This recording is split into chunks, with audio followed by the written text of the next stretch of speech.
নমস্কার বন্ধুরা, সবাই কেমন আছেন? আমি আবার আপনাদের কাছে চলে এসেছি। আজ আমি খুবই সুস্বাদু এবং সিম্পল একটা রান্নার রেসিপি নিয়ে আপনাদের কাছে হাজির হয়ে গেছি। আসুন তাহলে রান্নাটা দেখে নেওয়া যাক। আমার আজকের রেসিপি দই পনির। তার জন্য কড়াইতে 2 চামচ তেল দিয়ে দিলাম। এই তেলের মধ্যে আমি হাফ চামচ নুন দিয়ে দেব।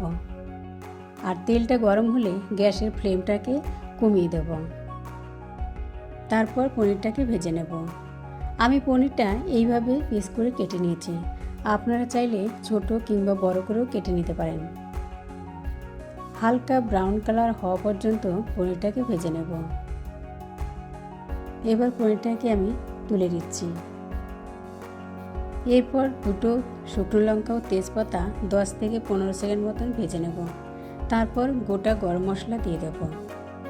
গোটা গরম মশলা থেকে যখন একটা সুগন্ধ বেরোবে তখন আমি 1 চামচ আদা বাটা দিয়ে দেব।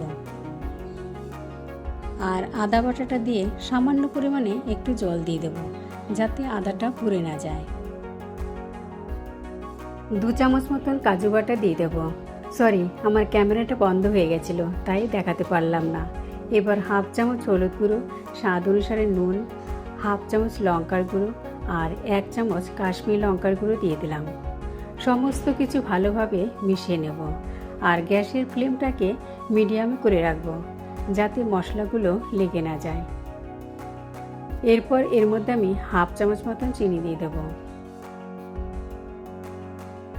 চিনিটা দিচ্ছি ব্যালেন্সের জন্য। আমি এখানে 150 গ্রাম মতন টক দই ব্যবহার করেছি। আর দইটাকে আমি বেশ ভালোভাবে ফেটিয়ে নিয়েছিলাম। টক দইটাকে দিয়ে দিচ্ছি।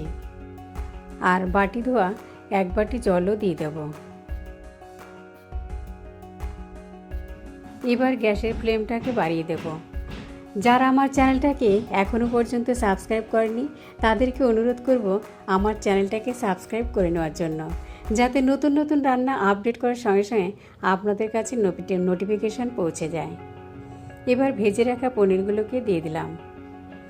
এরপর ঢাকা দিয়ে আমি 2-3 মিনিট রান্না করে নেব। 2 গোটা কাঁচা লঙ্কাও দিয়ে দিলাম। আমি এই রান্নাটা সর্ষের তেলে করছি, আপনারা অন্য তেলেও করতে পারেন। এত কম মশলায় এবং কম তেলের রান্না এত টেস্টি হয়। এই রান্নাটা আপনারা করে দেখবেন, খেতে ভীষণই টেস্টি লাগে। আমার রান্নাটা একদম রেডি। এবার এটাকে আমি সার্ভ করে নেব। আমি এত সুন্দর একটা এক্সটেন্ডেড কমিউনিটির সঙ্গে যুক্ত আছি, যেখান থেকে রোজ কিছু না কিছু নতুন জানতে পারি। নিজেকে এবং নিজের ফ্যামিলিকে কিভাবে আরও ভালো রাখা যায়, এই সুযোগটা আপনিও পেতে পারেন যদি আপনি চান। আর হ্যাঁ, আমার এই দই পনির রেসিপি কেমন লাগলো কমেন্ট বক্সে অবশ্যই জানাবেন। আর পুরো ভিডিওটা দেখার জন্য অসংখ্য ধন্যবাদ। সকলে ভালো থাকবেন, সুস্থ থাকবেন।